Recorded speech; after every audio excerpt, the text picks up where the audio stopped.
har'a dachaasoo irraa hin dalagaa waan isatti hojjedhu har'a nagartan biyya Saa'udii tana keessatti namni akkatti shurxaa sodaatu isiniin agarsiisa hordofaa.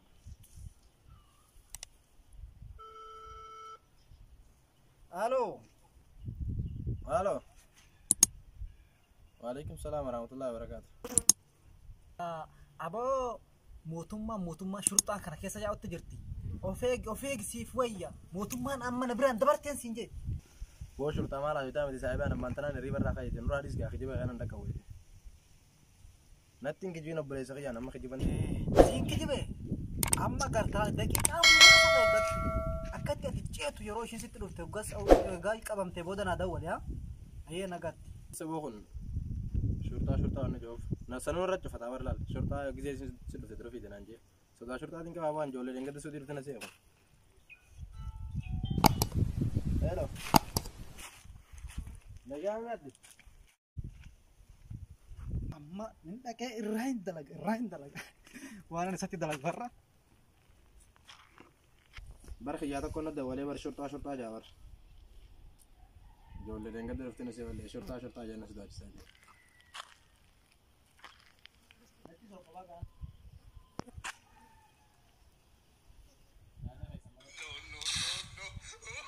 Amma yoo sagalee shurxaa YouTube keessaa balee viidiyoo shurxaa balee isin agarsiifne nalaala waan isatti hojjedhu.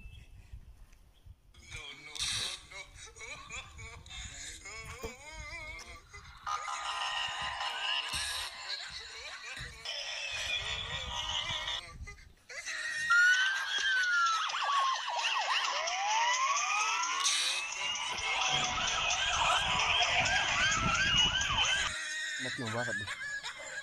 Komen diri.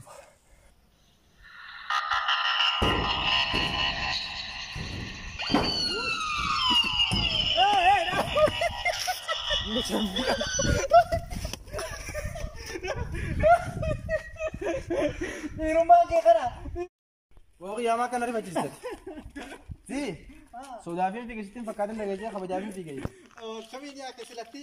Nanti datang.